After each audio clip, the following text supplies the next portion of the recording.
Everyone loves the first day of school, right?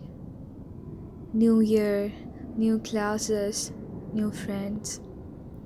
It's a day full of potential and hope before all the dreadly depression of reality show up to ruin all the fun.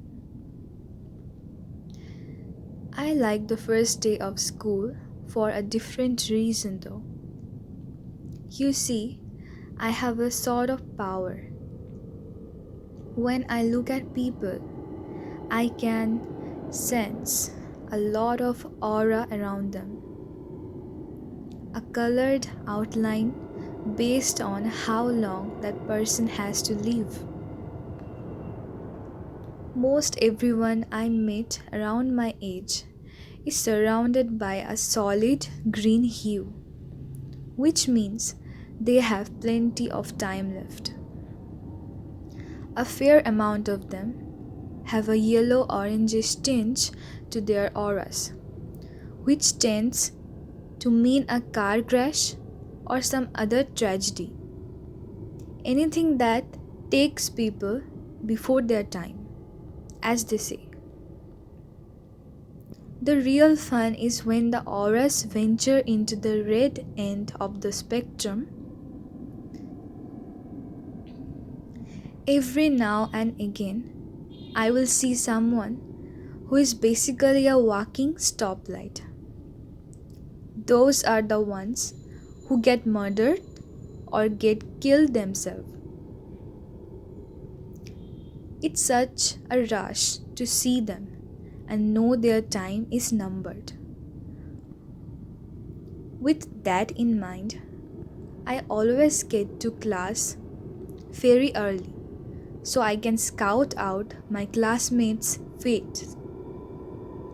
The first kid who walked in was basically radiating red. I chuckled to myself. Too damn bad, bro.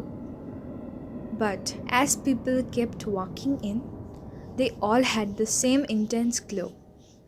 I finally caught a glimpse of my rose tinted reflection in the window, but I was too stunned to move.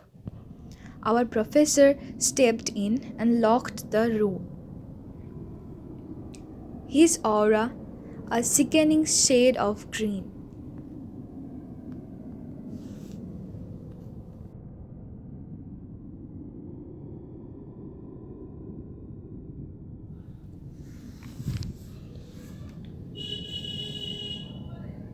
We bought an old house, my boyfriend and I. He is in charge of the new construction, converting the kitchen into the master bedroom, for instance, while I'm on the wallpaper removal duty. The previous owner papered every wall and ceiling. Removing it is brutal, but oddly satisfying.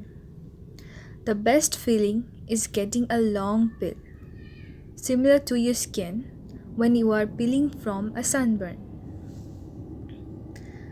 I don't know about you, but I kinda make a game of peeling, on the hunt for the longest piece before it drips.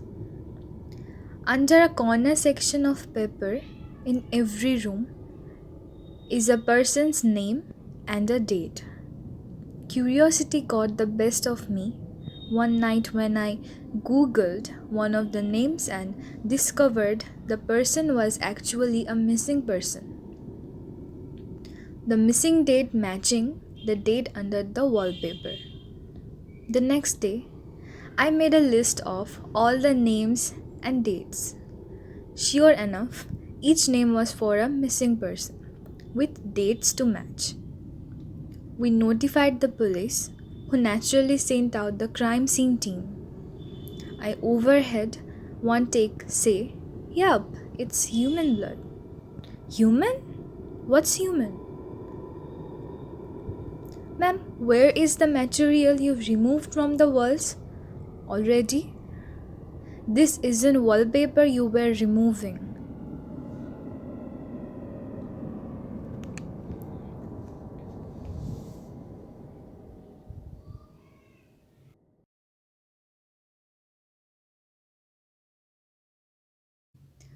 I hate it when my brother Charlie has to go away.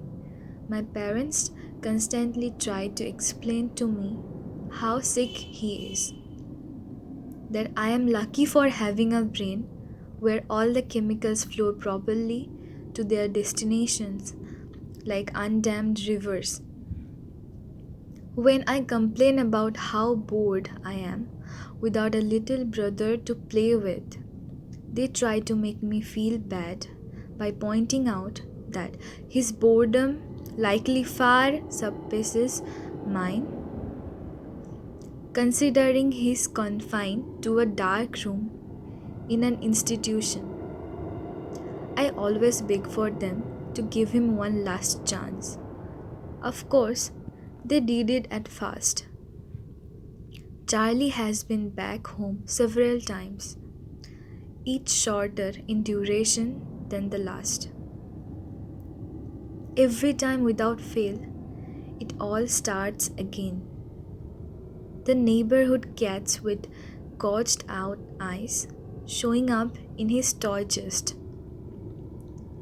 My dad's razor found dropped on the baby slide in the park across the street.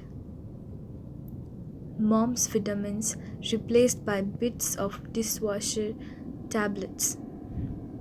My parents are hesitant now, using last chances sparingly. They say his disorder makes him charming, makes it easy for him to fake normalcy, and to trick the doctors who care for him into thinking he is ready for rehabilitation. That I will just have to put up with my boredom if it means staying safe from him. I hate it when Charlie has to go away. It makes me have to pretend to be good until he's back.